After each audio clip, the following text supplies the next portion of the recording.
ఈ దిన ధ్యానమునకు ఏర్పాటు చేయబడినటువంటి దేవుని యొక్క వాక్యము ఎజ్రా గ్రంథము 8వ అధ్యాయము, ఎజ్రా గ్రంథము 8వ అధ్యాయము 21వ వచనం నుంచి 23వ వచనం వరకు. ఎజ్రా గారి యొక్క ఉపవాసము, ఎన్ని రోజులు ఉన్నారు, ఎందుకు ఉన్నారు, ఆయనే ఎందుకు ఉండవలసింది, ఈ విషయాలు మీతో చెప్పడానికి దేవుని యొక్క ప్రేరేపణ కలిగి ఉన్నాను. ఈయన ఉపవాసం ఉన్నటువంటి విధానము మనం చూస్తే 8వ అధ్యాయము 21వ వచనంలో, అప్పుడు దేవుని సన్నిధిని మమ్మల్ని మేము దుఃఖపరుచుకొని మాకును మా చిన్నవారికిని మా ఆస్తికిని శుభప్రయాణము కలుగునట్లు ఆయనను వేడుకొనుటకు ఆహావా నది దగ్గర ఉపవాసమునుడని ప్రకటించితిని. ఈ ఉపవాసము ఎందుకయ్యా అంటే, ఇప్పుడు చదివాం కదా, ఎందుకోసము అంటే శుభప్రయాణము కలుగులాగున. మనందరికీ తెలిసిన విషయమే. అంతకుముందు దానియేలు గారి గురించి చెప్పినప్పుడు మీకు ఒక విషయం చెప్పాను. 2 రాజులు 24వ అధ్యాయం మీరు చదవవలసిన లేదు, 8వ వచనంలో ఉంటుంది కదా, బబులోనికి ఇశ్రాయేలు అందరూ చెరగా వెళ్ళిపోయారని. చెరగా వెళ్ళిపోయిన తర్వాత 2వ రాజుల గ్రంథము 25వ వచనంలో ఉంటుంది కదా, తర్వాత ఆ సంవత్సరం వచ్చి వాళ్ళందరూ దేవుని యొక్క మందిరాన్ని ప్రాకారములను కాల్చివేశారని. మరలా మీకు ఒక మాట జ్ఞాపకం చేశాను. ఇర్మియా గ్రంథము 29వ అధ్యాయం 10వ వచనంలో ఉంటుంది, 70 రోజులు చెరలో ఉంటారు అని. ఇదంతా అయిపోయిన తర్వాత దానియేలు గారు ఎందుకు ఉపవాసం ఉన్నారు? 70 సంవత్సరాలు అయిపోయినాయి, ఒకసారి జ్ఞాపకం చేసుకుని మమ్మల్ని పంపించు అనడానికి. ఆ 70 సంవత్సరాలు అయిపోయిన తర్వాత, దానియేలు గారి జీవితం అయిపోయిన తర్వాత ఇప్పుడు ఎజ్రా గారు వస్తారు. దానియేలు కాలంలో దేవ ఒకసారి జ్ఞాపకం చేసుకోమంటే జ్ఞాపకం చేసుకుని ఎజ్రా కాలంలో దానిని యాక్షన్లోకి తీసుకొస్తారు దేవుడు. ఒకసారి ఎజ్రా గ్రంథము చూద్దాం. ఎజ్రా గ్రంథము 1వ అధ్యాయము మనం చూసినట్లయితే, 1వ అధ్యాయము 1వ వచనం.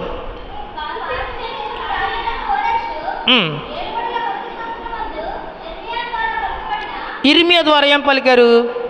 29వ అధ్యాయం 10వ వచనం ఉంటుంది, 70 సంవత్సరాల తర్వాత మీరు వస్తారని. ఇక్కడ చూడండి, ఇర్మియా ద్వారా పలకబడిన తన వాక్యమును నెరవేర్చుటకై యెహోవా పారసిక దేశపు రాజైన కోరేసు మనసును ప్రేరేపింపగా. చాలరా. దానియేలు ఉపవాసం ఉండి ప్రార్థన చేస్తుంది ఎందుకంటే జ్ఞాపకం చేయమని. దేవా 70 సంవత్సరాలు అయిపోయింది, ఒకసారి జ్ఞాపకం చేసుకోమని. దేవుడు జ్ఞాపకం చేసుకున్నాడు. జ్ఞాపకం చేసుకున్న వెంటనే ఇప్పుడు మరలా బబులోనులో ఉన్నటువంటి వాళ్ళు మరలా యెరూషలేముకు రావాలి కదా. యెరూషలేముకు రావాలంటే బబులోను పరిపాలిస్తున్నటువంటి రాజు మనసును మార్చాలి, రాజుతో మాట్లాడాలి. దేవుడు ఇప్పుడు ఈ కోరేషు ఏలుబడిలో ఈ పారసిక రాజు అయినటువంటి కోరేషు పరిపాలన చేస్తూ ఉన్నాడు కదా, ఆ కోరేషు మనసును ప్రేరేపిస్తూ ఉన్నాడు. కోరేషు మనసును ప్రేరేపింపగా అతడు తన రాజ్యమందంతటా చాటింపు వేయించి, అంతేకాదు వ్రాతపూర్వకంగా ఒక చట్టం గారు తీసుకొచ్చాడు. ఆ చట్టం ఏమిటంటే, పారసిక దేశపు రాజైన కోరేషు ఆజ్ఞాపించినది ఏమనగా, ఆకాశమందులి దేవుడైన యెహోవా లోకమందున్న సకల జనులను నా వశము చేసి యూదా దేశమందున యెరూషలేములో తమకు మందిరమును కట్టించమని నాకు ఆజ్ఞ ఇచ్చి ఉన్నాడు. హల్లెలూయా. ఈ చట్టపు ఫలితము ఎవరి ప్రార్థనాపూర్వకంగా జరిగింది? దానియేలు గారు దేవుని అడిగారు కదా మనసు మార్చమని. దేవుడు మనసును మారిస్తే ఆ కోరేషు మనసును ప్రేరేపిస్తే కోరేషు ఇప్పుడు దండోరా వేశాడు. రెండవదిగా చట్టం చేశారు. ఏమిటి ఆ చట్టం అంటే, నా దేశంలో ఎవరైతే ఇశ్రాయేలు ప్రజలు ఉన్నారో వాళ్ళందరూ తిరిగి వెళ్ళటానికి నేను ఆజ్ఞ ఇస్తూ ఉన్నాను. రెండవది, యెరూషలేములో దేవాలయం కట్టడానికి నేను ఆజ్ఞ ఇస్తూ ఉన్నాను. చూసారు ఇక్కడ 2వ వచనంలోని చివరి మాట, యెరూషలేములోని తనకు మందిరమును కట్టించమని నాకు ఆజ్ఞ ఇచ్చి ఉన్నాడు. దేవుడు కోరేషుతో చెప్పాడు, కోరేషు యెరూషలేములోని ఆ దేవాలయము అగ్నిచేత కాల్చివేయబడి ఉంది కదా, దాని ప్రాకారములు కూల్చివేయబడ్డాయి కదా, నువ్వేం చేయాలి? నీవే దానికి సహాయం చేసి దీనిని కట్టించే బాధ్యతగా నీవే తీసుకో. అంతకుముందున్నటువంటి దానియేలు ఉపవాస ప్రార్థన వల్ల ఇది జరిగింది. కాబట్టి ఇప్పుడు కోరేషు ఆ దేశంలో ఉన్నటువంటి ఇశ్రాయేలీయులందరికీ పర్మిషన్ ఇచ్చాడు. ఏమిటి అంటే మీ మందిరాన్ని బాగు చేసుకోవడానికి వెళ్ళండి అని. ఇప్పుడు 2వ అధ్యాయంలోనికి వద్దాం. ఎజ్రా గ్రంథము 2వ అధ్యాయము 2వ వచనం. యెరూషలేమునకు తమ తమ పట్టణములకు పోవునట్లుగా సెలవు పొంది చాలురా. ఈ 2వ అధ్యాయం మొత్తము మీరు ఇంటికి వెళ్ళిన తర్వాత చదివితే బబులోని చెరలోనికి 70 సంవత్సరాలకు ముందు వెళ్ళిన వాళ్ళందరిలో అందరూ మళ్ళీ రిటర్న్ వెళ్ళడానికి పర్మిషన్ ఇవ్వాల. అందరూ వెళ్ళలేదు, కానీ అందరిలో కొందరు మాత్రమే వెళ్ళారు. ఎవరెవరు వెళ్ళారు అనేది ఈ ఎజ్రా గ్రంథము 2వ అధ్యాయంలో రాయబడింది.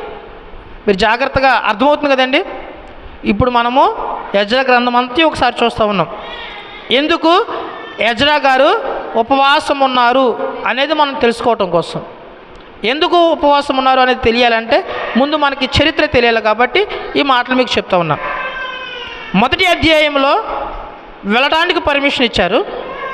2వ అధ్యాయంలో ఎవరెవరు వెళ్ళడానికి సంసిద్ధతగా ఉన్నారో, ఎవరెవరు వెళ్ళాలో వారి వంశం ప్రకారముగా, వారి పేర్ల ప్రకారంగా రాయబడ్డాయి. 3వ అధ్యాయంలో ఎజ్రా గ్రంథము 3వ అధ్యాయము 2వ వచనము ఒకసారి చదువుతున్నాను చూడండి. నేను చదువుతున్నాను చూడండి. యోజదాకు కుమారుడైన యోషువాను యాజకులైన అతని సంబంధులను, షయల్తీయేలు కుమారుడైన జెరుబ్బయేలును అతని సంబంధులను లేచి దైవజనుడైన మోషే నియమించిన ధర్మశాస్త్రమందు రాయబడిన ప్రకారముగా దహన బలులు అర్పించుటకై ఇశ్రాయేలీయుల దేవుని బలిపీఠమును కట్టిరి. 3వ వచనంలో వారి దేశమందు కాపురస్తులైన వారికి భయపడుచు ఆ బలిపీఠమును దాని పురాతన స్థలములను నిలిపి. 11వ వచనం చూడండి ఒకసారి. 11వ వచనంలో 2వ మాట, మరియు యెహోవా మందిరం యొక్క పునాది వేయబడుట చూచి జనులందరూ గొప్ప శబ్దముతో యెహోవాకు స్తోత్రము చేసిరి. మొదటి అధ్యాయంలో రాజు ఆజ్ఞ ఇచ్చాడు. 2వ అధ్యాయంలో ఎవరెవరు రిటర్న్ వెళ్ళాలో వారి పేర్లు రాయబడ్డాయి. 3వ అధ్యాయంలో మందిరపు పనులు అనేవి ప్రారంభించబడ్డాయి. దేవుని యొక్క మందిరపు పనులు ప్రారంభించబడిన తర్వాత ఇక్కడ దేవుని యొక్క మందిరపు పునాది వేయటం చూసి జనులందరూ ఎంతో సంతోషపడ్డారు. అమ్మ మీకు మరలా చెప్తా ఉన్నా, ఎప్పుడైతే ఆధ్యాత్మిక జీవితంలో సంతోషం అనేది మనకు వస్తుందో, ఎప్పుడైతే ఆధ్యాత్మిక జీవితంలో మనము ఆశీర్వదించబడతామో కొన్ని శ్రమలు వస్తూ ఉంటాయి, కొన్ని ఇబ్బందులు వస్తూ ఉంటాయి. దానిని బట్టి మనము బాధపడకూడదు, మనము వెనకడుగు వేయకూడదు. ఒక సందర్భాన్ని మీకు చెప్తున్నా. మన మందిరంలో ప్రార్థన అనేది ఎంత శక్తివంతంగా ఉందో, ఎంత ఉజ్జీవంగా ఉందో అనేది మేబీ మీకు తెలియకపోవచ్చు, కానీ నాకు తెలుసు. చాలామంది నాకు ఫోన్ చేస్తూ ఉన్నారు. నేను కేవలం మన సంఘం అనే కాదు, కానీ చుట్టుపక్కల వాళ్ళందరూ ప్రార్థన చేయమంటున్నారు. రాజు పర్మిషన్ ఇచ్చాడు, ప్రాకారములు పునాదులు వేయబడ్డాయి. ఎప్పుడైతే సంతోషంతో అందరూ దేవుని యొక్క మందిరాన్ని కడుతూ ఉన్నారు, ఎప్పుడైతే మందిరపు పనులు ప్రారంభించబడ్డాయో, ఎజ్రా గ్రంథము 5వ అధ్యాయంలోని 2వ వచనం చదువుతున్నాను చూడండి. షయల్తీయేలు కుమారుడగు జెరుబ్బయేలును యెజాదా కుమారుడగున యెహోషువ లేచి యెరూషలేములో నుండి దేవుని మందిరమును కట్టనారంభించిరి. ఎవరైతే పనులు చేయాలో వాళ్ళందరూ నిలబడి దేవుని యొక్క మందిరపు పనులు చేయటం అనేది ప్రారంభించారు. ఎప్పుడైతే దేవుని యొక్క మందిరపు పనులు ప్రారంభించబడ్డాయో, ఎప్పటి నుంచో నెరవేరని కోరిక, ఎప్పటి నుంచో ఫలించిన కోరిక, ఎప్పటి నుంచో వారి మనసులో తిష్టమైనటువంటి పని, నా మందిరము, నా దేవుని మందిరము కట్టబడాలి, తిరిగి పునర్ప్రారంభించబడాలి, మేమందరం ఆ మందిరంలోకి వెళ్ళి ప్రార్థన చేయాలని ఎంతోమంది ఆశ కలిగి ఉన్నారు. కానీ వారు బానిసలుగా ఉండటం వల్ల ఆ పని చేయలేకపోయారు. దానియేలు యొక్క ఉపవాసము, దానియేలు యొక్క ఉపవాస ప్రార్థన ఫలితము కోరేషు మందిరము కట్టడానికి పర్మిషన్ ఇవ్వటం, మందిరాన్ని ప్రారంభించటం, ప్రజలందరూ సంతోషముగా ఆ మందిరపు పనిలోనికి వెళ్ళటం, ఇదంతా జరుగుతూ ఉండగా అపవాదికి కుళ్ళొచ్చేసింది. అదేంటి వీళ్ళందరూ చక్కగా మందిరాన్ని కట్టుకోవటం ఏంటి, వీళ్ళందరూ చక్కగా మందిరం కట్టుకుంటే నేను ఎందుకు ఉండటం అని చెప్పి సాతాను ఒక ప్లాన్ అనేది, ఒక విషబీజం అనేది జనాల్లోకి వదిలేడు. ఒకసారి మాట చెప్పి నేను ముందుకు వెళ్తాను. యెజ్రా గ్రంథము 6వ అధ్యాయంలో 14వ వచనం చదువుతున్నాం చూడండి. యూదుల పెద్దలు కట్టించుచు ప్రవక్త హగ్గయును యుద్ధ కుమారుడైన జకర్యాను హెచ్చించున్నందున పను బాగుగా జరిపిరి. ఈ ప్రకారము ఇశ్రాయేలుల దేవుని ఆజ్ఞను అనుసరించి వారు కట్టించుచు కోరేషు, దర్యావేషు, అర్తహసస్తు అను పారసిక దేశపు రాజుల ఆజ్ఞ చొప్పున ఆ పని సమాప్తి చేసిరి. దేవుని మందిరాన్ని కట్టడం అనేది చక్కగా సమాప్తి చేశారు. ఈ పని, దేవాలయపు పని సమాప్తి చేసేటువంటి పని అంత ఈజీగా అయిపోలా. ఎందుకు అవ్వలేదంటే, ఈ పని ప్రారంభించిన తర్వాత ఏం జరిగింది అంటే, ఎవరైతే కోరేషు పర్మిషన్ ఇచ్చాడో ఆ కోరేషే ఆపేమన్నాడు. ఆ మాట కూడా మీకు చూపిస్తాను చూడండి. 4వ అధ్యాయంలోని 17వ వచనం నేనే చదువుతున్నాను, జాగ్రత్తగా మీరు వినండి.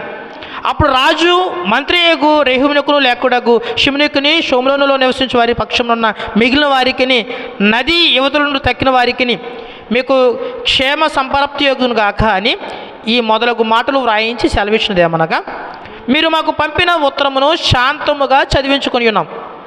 అందు విషయమై మా ఆజ్ఞను బట్టి వెతకగా ఆది నుండి ఆ పట్టణపు వారు రాజుల మీద కలహము తిరుగుబాటును చేయవారని మాకు ఆగిబడినది. మరియు యెరూషలేము పట్టణమునందు బలమైన రాజులు ప్రభుత్వం చేసిరి. వారి నది అవతల దేశములన్నిటినీ ఏలినందున వారికి శిస్తును, సుంకమును, పన్నును చెల్లించుండి. కాబట్టి ఇప్పుడు ఆ మనుషులు ఆ పని చాలించి మేము సెలవిచ్చు వరకు ఆ పట్టణమును కట్టక మానవల్లని ఆజ్ఞాపించుడి. దేవుని యొక్క మందిరపు పని ప్రారంభిస్తూ ఉంటే ఈ కోరేషుకు చుట్టుపక్కల వాళ్ళకి కొంచెం బాధ అనేది కలిగింది, భయం అనేది కలిగింది. ఎందుకంటే నది అవతల యెరూషలేము దేవాలయం కట్టబడితే యెరూషలేము దేవాలయంలో బలమైన రాజులు ఇప్పటికే వచ్చి ఉన్నారు. వారు మన మీద మరలా యుద్ధము చేస్తారేమో, మనల్ని మరలా త్రొక్కుతారేమో అని భయపడ్డారు. మందిరాన్ని కట్టడం మానేయమన్నారు. వాళ్ళు మరలా ప్రార్థిస్తే మందిరం కట్టడం ప్రారంభించారు. ఆ పనులు 5వ అధ్యాయం 2వ వచనంలో మనం చదివే పూర్తి చేశారు. ఇది బబులోను చెరలోనికి వెళ్ళటం, తిరిగి రావటం, మందిరపు పని పూర్తి చేయటం, ఇది చరిత్ర. ఈ చరిత్ర మధ్యలో యెజ్రా గారు ఉపవాసం ఉన్నారు. యెజ్రా గారు ఎన్ని రోజులు ఉపవాసం ఉన్నారంటే 21 రోజులు ఉపవాసం ఉన్నారు. 2 దఫాలుగా ఉపవాసం ఉన్నారు. ఏ విషయమై ఉపవాసం ఉన్నారు అంటే, మొదటిగా ఉపవాసం ఉన్నది ఎందుకు అంటే, ఇందాక మనం చదివేమే యెజ్రా గ్రంథము 8వ అధ్యాయము, యెజ్రా గ్రంథము 8వ అధ్యాయము 21వ వచనం నేను చదువుతున్నాను చూడండి. అప్పుడు దేవుని సన్నిధిని మమ్మల్ని మేము దుఃఖపరుచుకొని మాకును మా చిన్నవారికిని మా ఆస్తికిని శుభ ప్రయాణము కలుగునట్లుగా ఆయన్ను వేడుకొనుటకు ఆహావా నది దగ్గర ఉపవాసం ఉండుడని ప్రకటించి తిని. ఈ దేవాలయ పని ఒక పక్క పూర్తయిపోతూ ఉంది. ఈ దేవాలయంలోనికి కావలసినటువంటి సామాగ్రి అంతయు, దానితో పాటుగా బంగారమును, కానుకలను, విలువైనటువంటి వస్తువులను బబులోను చెర నుంచి యెరూషలేముకి తీసుకువెళ్తూ ఉన్నారు. మొదటి దఫగా కొంతమంది వచ్చారు. ఈ పని పూర్తయిపోయిన తర్వాత, దేవాలయ మందిర నిర్మాణం పూర్తయిపోయిన తర్వాత రిమైనింగ్ ఎవరైతే ఉన్నారో బబులోనులో ఇశ్రాయేలు మిగిలిన వారు ఎవరు ఉన్నారో వాళ్ళందరూ కలిసి వారితో పాటుగా బంగారము, డబ్బు, విలువైనటువంటి కానుకలు పట్టుకు వెళ్తూ ఉన్నారు. ఈ ప్రయాణము ఇప్పుడు మొదలెడితే సాయంత్రం చేరేది కాదు. చాలా రోజులు అడవుల గుండా, నదుల గుండా ప్రయాణం చేయాలి. ఈ ప్రయాణపు మార్గంలో ఎవరైనా దొంగలు వచ్చి ఈ బంగారం కోసము మా ప్రాణాలను ఎవరైనా తీసివేస్తారేమో, ఈ బంగారంను కొట్టివేస్తారేమో. ఈ బంగారం ఎందుకు అంటే దేవుని యొక్క మందిరంలో ప్రతిష్ఠించడానికి ప్రాముఖ్యమైన బంగారం కాబట్టి ఇక్కడ రాయబడిన మాట, మాకును మా చిన్నవారికిని మా ఆస్తికిని శుభ ప్రయాణము కలుగునట్లుగా ఉపవాసం ఉన్నారంట. హల్లెలూయా, హల్లెలూయా చెప్పండి. ఇప్పుడు యెజ్రా గారు ఉపవాసం ఎందుకున్నారు? రిటర్న్ వెళ్తున్నారుగా, బబులోను నుంచి ఇశ్రాయేలుకి రిటర్న్ వెళ్తున్నారుగా, వెళ్ళేటప్పుడు బంగారం తీసుకువెళ్తున్నారు. ఇక్కడ ఒక మాట కూడా యెజ్రా గారు అంటున్నారు. ఏమిటి ఆ మాట అంటే 22వ అధ్యాయంలోనే 2వ భాగం, మేము రాజుతో చెప్పి ఉంటిమి కనుక మార్గమందున్న శత్రువుల విషయమై మాకు సహాయము చేయనట్లు కాల్బలమును, రౌతులను రాజునొద్ద కావాలని మనవి చేయుటకు సిగ్గు నాకు తోచాను. అర్థమైందమ్మా? రాజా మేము వెళ్తున్నాం కదా రిటర్ను, మా దగ్గర డబ్బులు ఉన్నాయి, చిన్నపిల్లలు ఉన్నారు, బంగారం ఉన్నారు, మాకు సహాయం చేయటానికి మీ రాజ్యంలో ఉన్నటువంటి కొంతమంది కాల్బలమును భటులను మాకు తోడుగా పంపించు అని అడగటానికి ఎజ్రాకి ఏమైందంట, సిగ్గు వచ్చిందంట. ఎందుకని?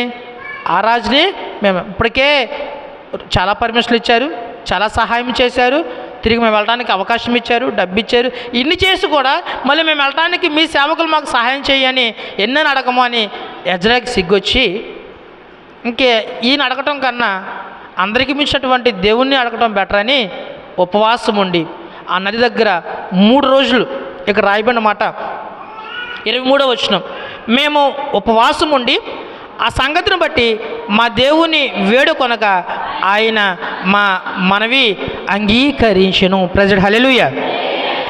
ఏ ప్రార్థన అంగీకరించినా అంగీకరించకపోయినా ఏదైతే ఒక సందర్భాన్ని పట్టుకుని ఉపవాసం ఉండి ప్రార్థన చేస్తారో వారి ప్రార్థన దేవుడు తప్పక అంగీకరిస్తాడు, ఆలకిస్తాడు. బైబిల్లో ఉపవాసం ఉన్న వ్యక్తులు చాలామంది ఉన్నారు. ఇప్పటి వరకు ఉపవాసం ఉండి ప్రార్థన చేస్తే దాని ప్రతిఫలము పొందలేదు అన్నవారు బైబిల్లో ఎవ్వరూ లేరు. ఈవెన్ మీరైనా సరే ఉపవాసం ఉండి ప్రార్థన చేయండి, ఆ ప్రార్థన తప్పక దేవుడు ఆలకిస్తాడు. ఇక్కడ రాయబడిన మాట, ఉపవాసం ఉండి ఆ సంగతిని బట్టి మా దేవుని వేడుకొనగా ఆయన మా మనవిని అంగీకరించిన. ప్రజలు హల్లెలూయా, హల్లెలూయా, హల్లెలూయా. ఈ ఎజ్రా గారు ఉన్నటువంటి, నేను ముగిచ్చేస్తా ఉన్న మొదటి ఉపవాసం ఇది. మొదటి ఉపవాసం ఎందుకున్నారంటే శుభ ప్రయాణం కలగటానికి, క్షేమముగా అందరూ యెరూషలేముకు చేరటానికి. యెరూషలేముకు వెళ్ళారు, దేవాలయపు పని పూర్తవడం చూశారు, సంతోషించారు, దేవాలయంలోకి వెళ్ళారు, దేవాలయంలో దేవునికి బలులు అర్పించారు, ప్రార్థన చేశారు, అంతా సెట్ అయిపోయింది. తిరిగి సొంత గూటికి వచ్చినందుకు చాలా సంతోషపడ్డారు, చాలా ఆనందపడ్డారు. రోజులు గడుస్తూ ఉన్నాయి. ఇప్పుడు ఎజ్రా గ్రంథము 9వ అధ్యాయంలోకి వద్దాం. 9వ అధ్యాయంలో 2వ వచనం,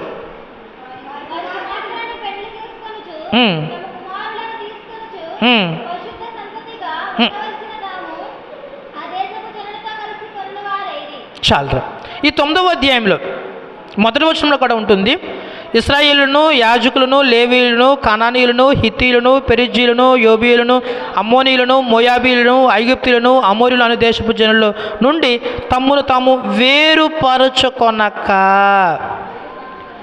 కనానుకు ముందు వెళ్ళారే, కనాను టైంలో కూడా మీరు వీళ్ళ ఎవరితోనూ కలవద్దు, మీకు మీరు ప్రత్యేకంగా జీవించాలని చెప్పారు. దేవుడు ఇప్పుడు కాదు ఎప్పుడైనా ఒకే మాట చెప్తారు, క్రైస్తవులముగా, విశ్వాసులముగా మనం ఒక ప్రత్యేకమైనటువంటి జీవితము కలిగి ఉండాలి. 1,00,000 మందిలో ఉన్న ఒక 10 రోజులు ఉంటే లేదా ఒక 2 రోజులు ఉంటే క్రైస్తవురాలు, క్రైస్తవుడు అని మెన్షన్ చేసే విధంగా మన జీవితం ఉండాలి. కలిసిపోయామనుకో ఇంకా మనకు ప్రత్యేకమైన జీవితం ఏముంది? బబులోనులో 70 సంవత్సరాలు బానిస బ్రతుకు బ్రతికినటువంటి వీళ్ళు ఎప్పుడైతే స్వేచ్ఛావాయువు పీలుస్తూ దేవుని యొక్క మందిరంలో సంతోషంగా ఉన్నారో ఆటోమేటిక్గా వాళ్ళ కళ్ళు నెత్తికెక్కేసి, బానిసత్వం ఉన్నప్పుడు బాగుంటున్నారు వీళ్ళు, అది ఐగుప్తులోనే ఉన్నామండి, బబులోనులో ఉన్నామండి. ఎప్పుడైతే స్వేచ్ఛావాయువు పీలుస్తూ ఉన్నారో జీవితం మారిపోతుంది, పరిస్థితులు మారిపోతూ ఉన్నాయి.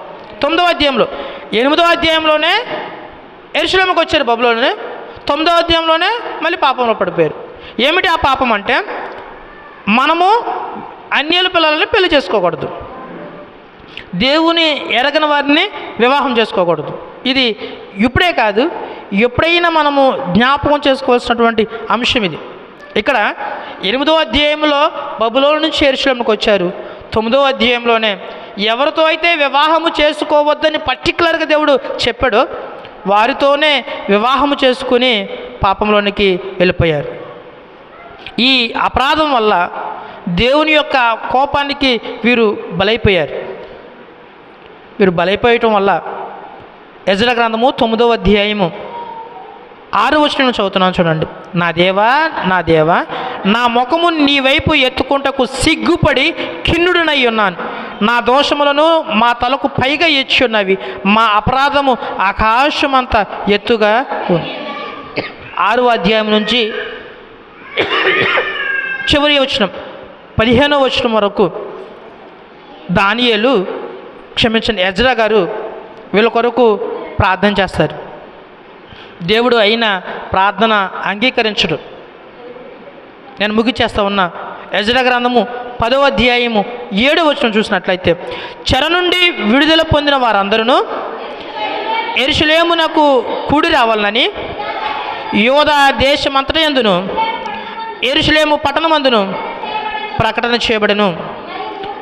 మరియు 3 దినములలోగా ప్రధానులను పెద్దలను చేసిన యోచన చొప్పున ఎవడైనను రాకపోయిన యెడల వాని ఆస్తి దేవునికి ప్రతిష్ఠితమగుననియు వాడు విడుదల నొందిన వారి సమాజముల నుండి వెలివేయబడిననియు నిర్ణయించిరి.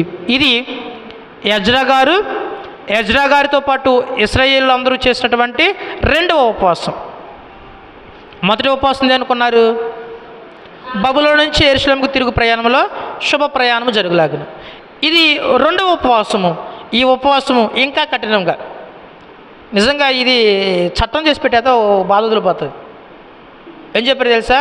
పెద్దలందరూ కలిసి ఒక నిర్ణయం తీసుకున్నారు. వీళ్ళందరూ చెర నుంచి వచ్చిన తర్వాత వివాహాల ద్వారా అపరాధాల ద్వారా పాపం చేశారు కదా, వీళ్ళ నిమిత్తమై పాప ప్రాయశ్చిత్తార్థము మనం ఉపవాసం ఉండాలి. 3 రోజులు టైం ఇస్తూ ఉన్నాం. 3 రోజుల లోపల అందరూ కలిసి దేవాలయంలోనికి మేము ఉపవాసం ఉంటాము అని రావాలి. ఇన్ కేస్ రాకపోతే పనిష్మెంట్ ఏంటో తెలుసా? వారి ఆస్తి అంతయు చర్చికి ఇచ్చేస్తారు. ఆటోమేటిక్ వాళ్ళ ఆస్తి అంతా చింతల చెరువులో పెడితే 3 రోజులు అవసరం లేదు, 3 నిమిషాలు అందరూ కలిసి వచ్చేస్తారు. మన ఆదాయం కూడా బోలు అంత పెరిగిపోతూ ఉంటుంది. పెడితే బాగుంటుందేమో, పెద్దలను ఆలోచించి చెప్తే బాగుంటుందేమో. ప్రజలు హల్లెలూయా, హల్లెలూయా, హల్లెలూయా. ఎజ్రా గారు చూశారు, ఇక వినట్లేదు. పెద్దల్ని యాజకులు పిలిపించి ఒక మంచి సలహా ఇచ్చారు.